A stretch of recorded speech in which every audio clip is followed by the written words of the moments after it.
We continue in our theme of the rebuilding of the nation of Judah today, and we're in the book of Nehemiah. We're also celebrating St. Teresa of the Child Jesus, who also known as St. Therese de Matin or St. Therese Lisieux. This St. Teresa obviously was the Carmelite nun who was very profound in her spirituality, even though she lived at she only lived to a young age.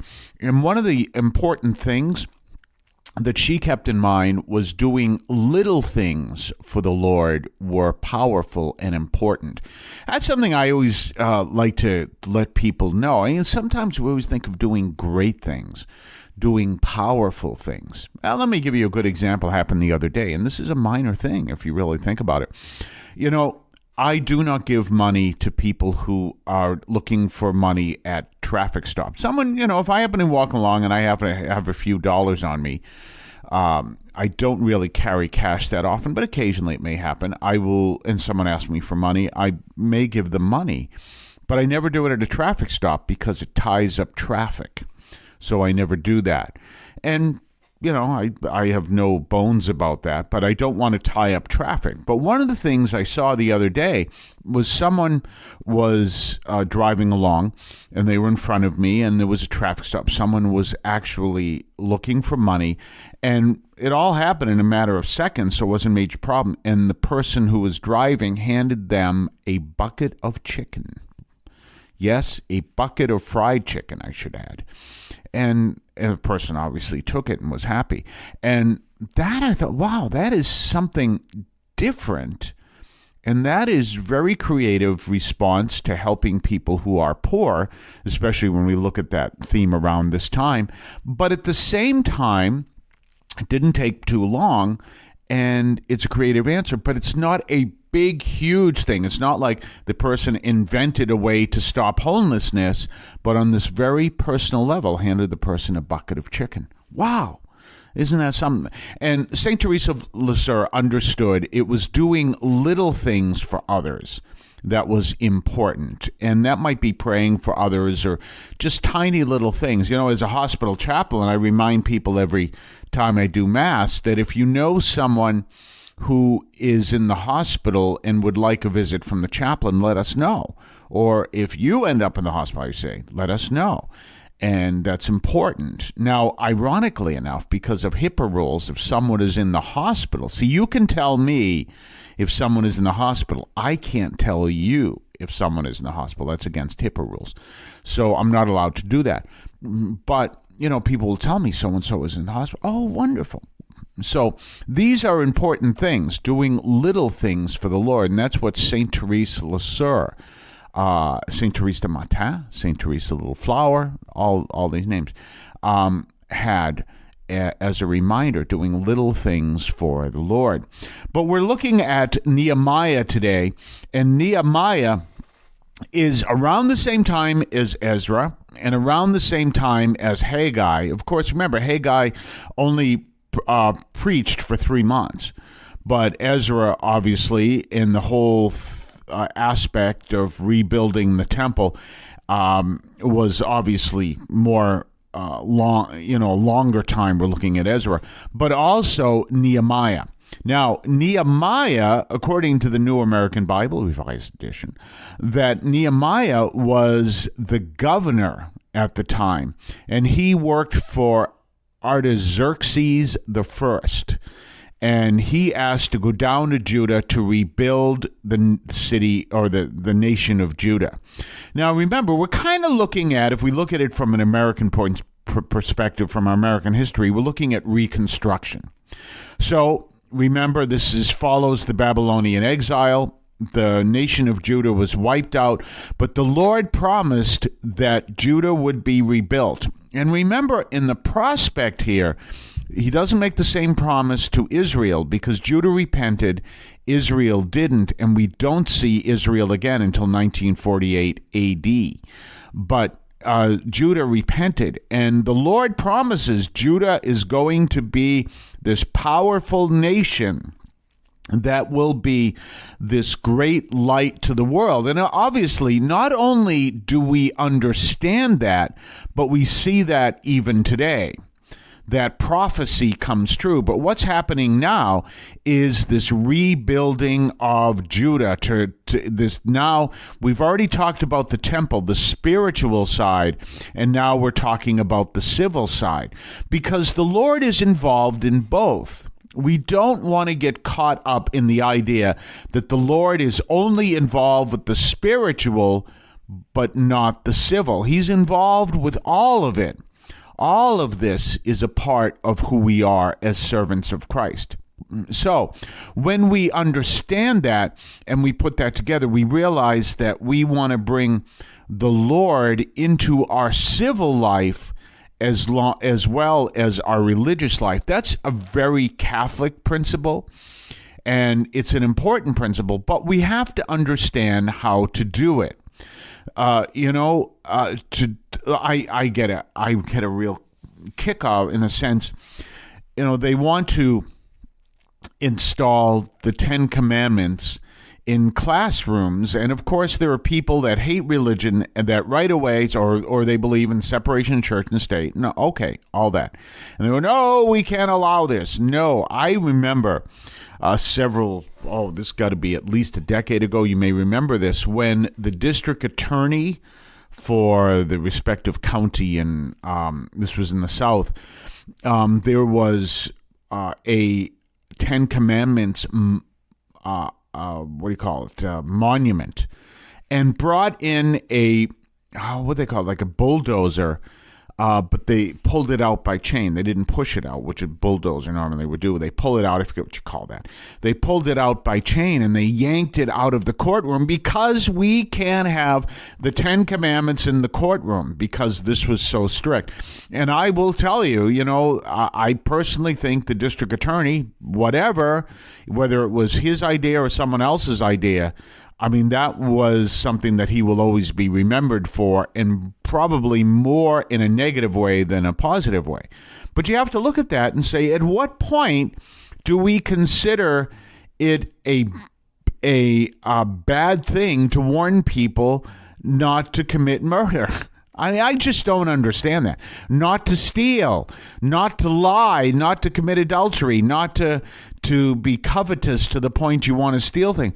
This was it. Now, granted, they may disagree with the first 3 commandments of loving God and, having only one God, et cetera, which, okay, we can understand the anti-religious people. I'm not saying really anti-religion, but they disagree with the religious perspective. Okay, I can understand that. I can understand that to a point. But we also have to go back to this reality. Either God exists or he doesn't. Period. Either exists or he doesn't. It's not a case of whether you believe in God or you don't. Either he exists or he doesn't. And that each vision, each understanding gives us an aspect of how we live our lives. If you look at one of the things that's going on in our country today, there's the shootings, there's the violence and everything else. And I look at that and I say part of this is that we've lost a sense of our anthropology, and our anthropology as Christians involves God.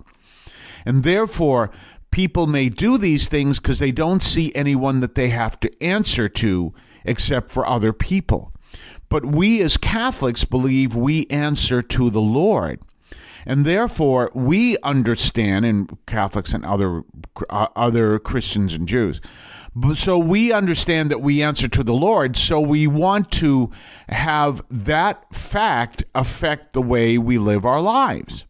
You understand? So we have to answer to the Lord. What's one of the things I say about the reason why I don't own a gun? I don't, even though I'm a veteran. The reason why I don't own a gun is I don't want to answer to the Lord. If I, in a bad mood, someone comes into where I live and steals my TV, and I'm in a bad mood, which happens quite a bit. I don't know if that's true, but I have my days. But if I'm in a bad mood and I pull out a gun to shoot the person because they're stealing my TV, I have to answer to the Lord for that. That's my way of thinking, which is why I refuse to own a gun. I don't want to answer the Lord for having used the gun.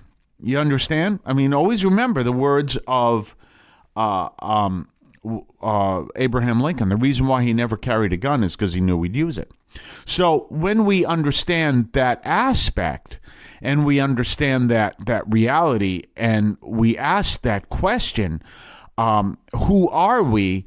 And we realize we respond with the question that we are part of this world of which God is creator, of which God is the deity of the world, of the universe, that we understand that affects our way of living. It affects our vision of how we should live our lives.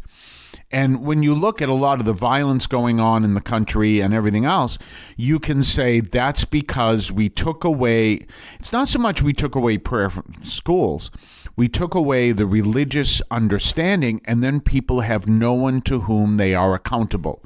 And therefore, they can go walk down whatever path they want because they have no one to whom they are accountable except for other people.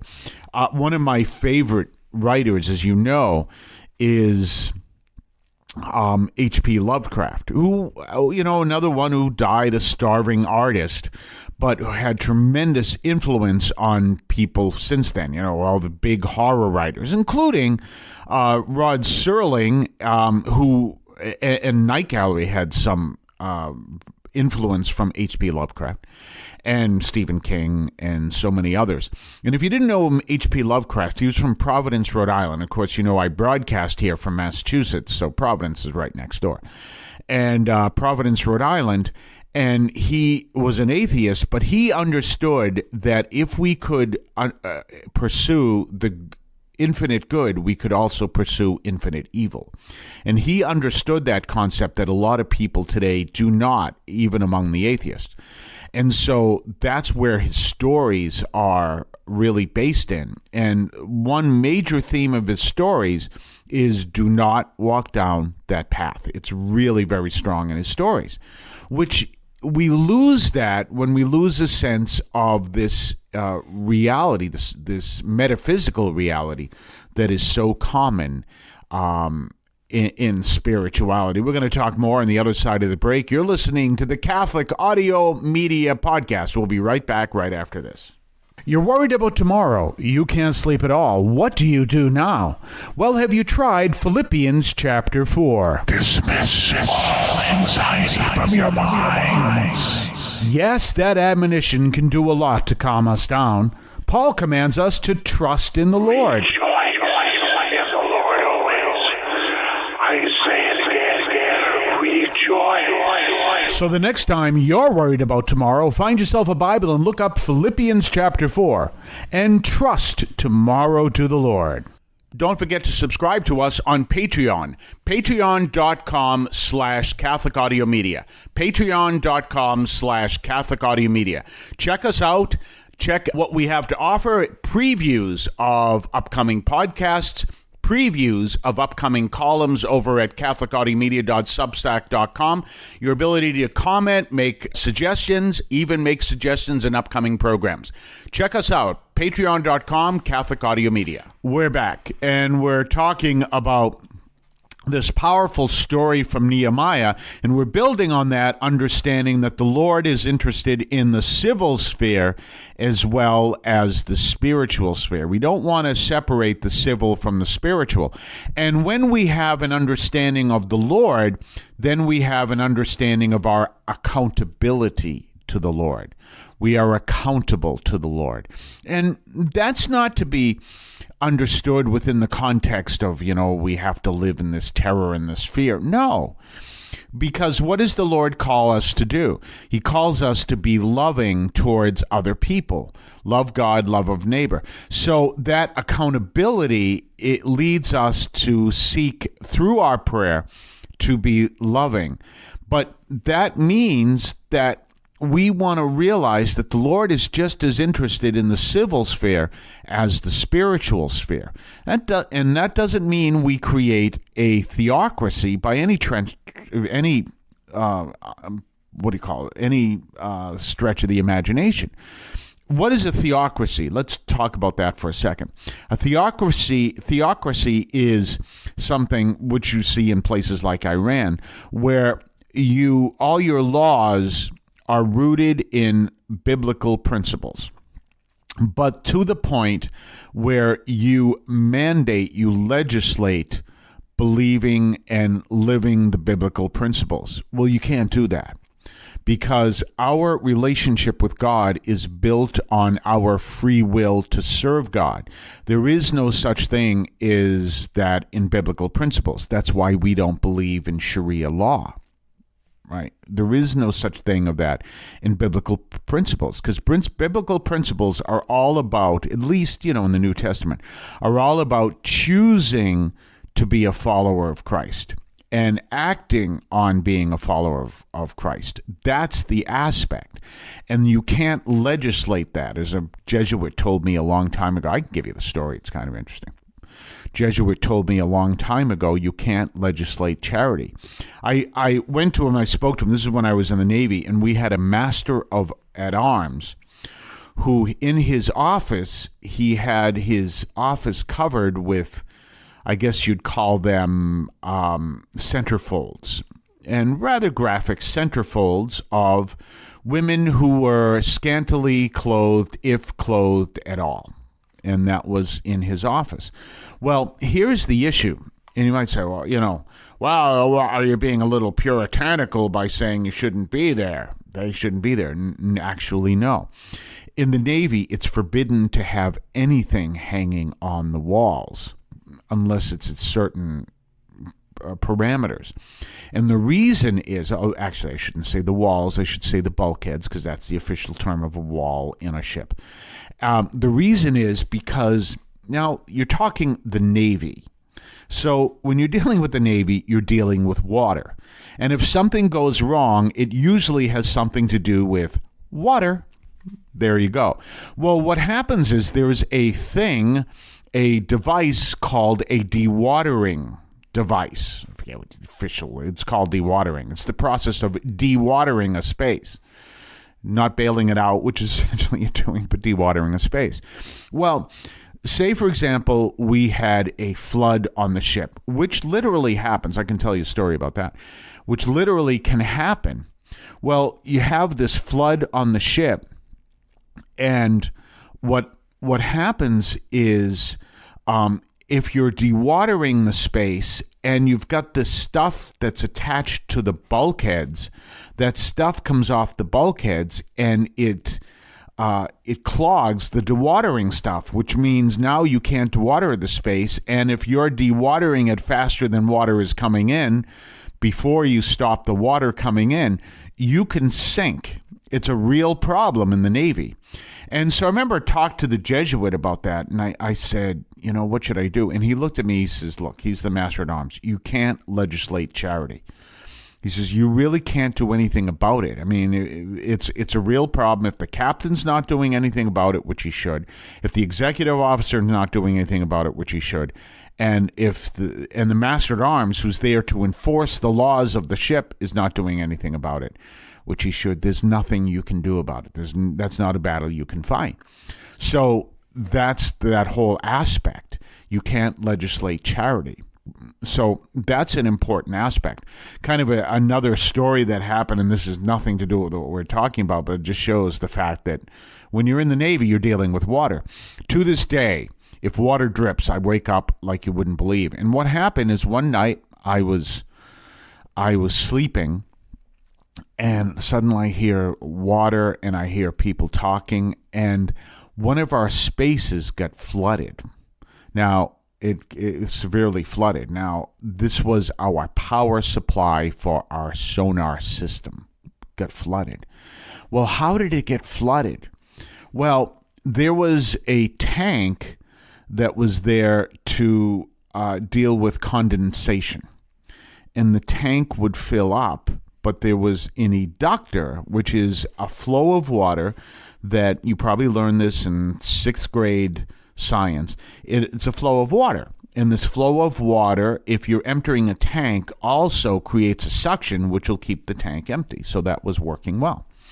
Well, one of the petty officers on the ship, he was kind of like, people don't know what they're doing right and the whole bit. Not that bad. He's a really great guy. But he thought that there was a valve that has to be checked, and he checked the valve, and he forgot. Literally, I'll never forget these words to the day I die. He literally, in the investigation afterwards, went, "Oh, it's righty-tighty, lefty-loosey."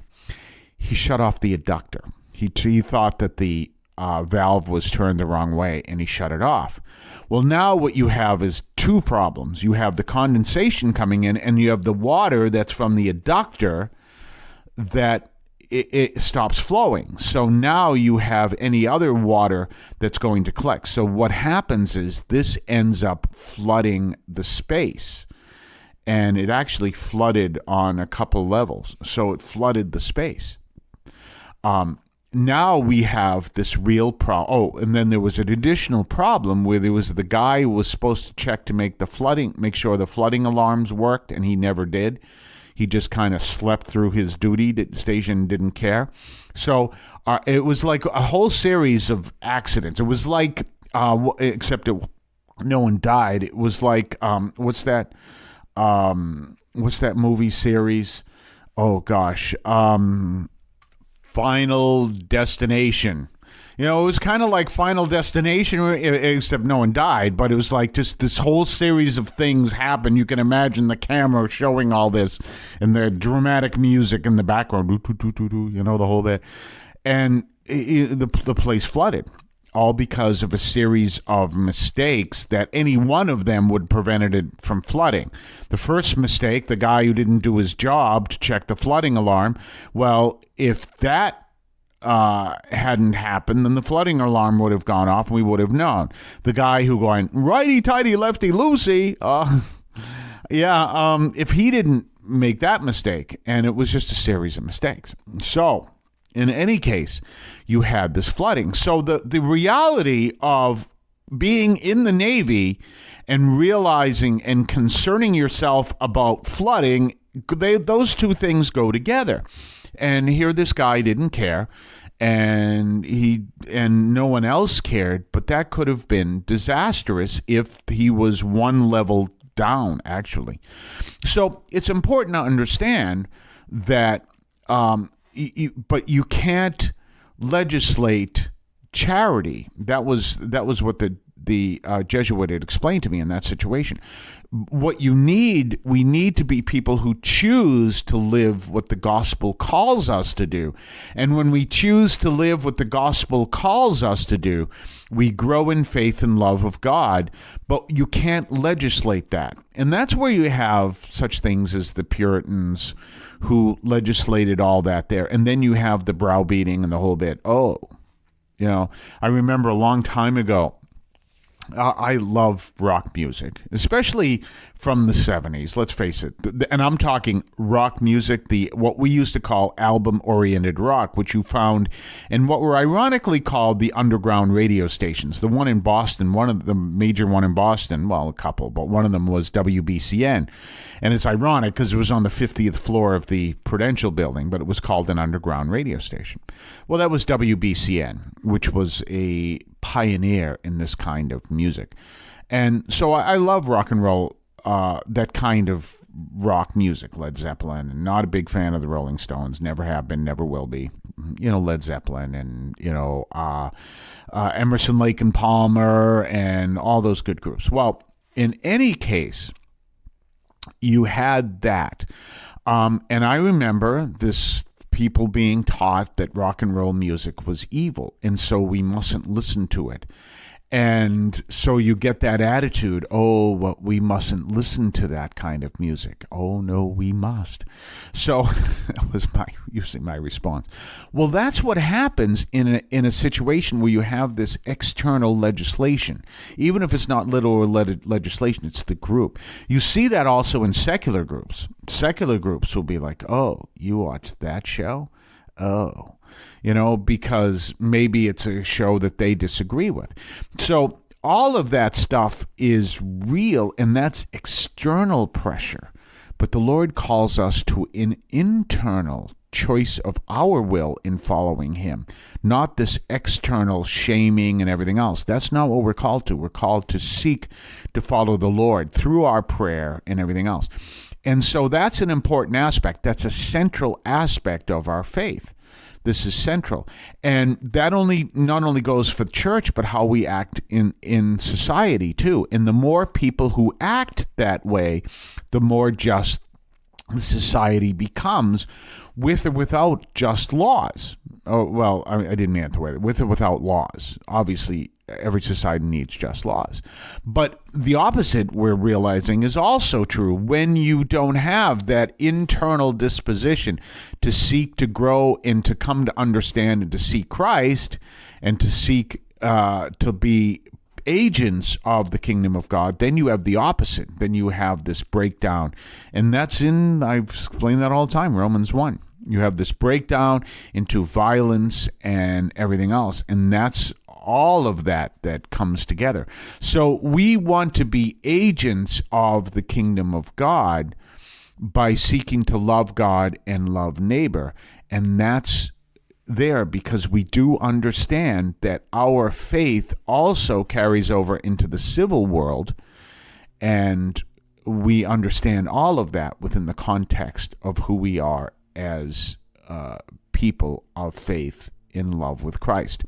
We're going to talk more on the other side of the break. You're listening to the Catholic Audio Media Podcast on your favorite podcast network.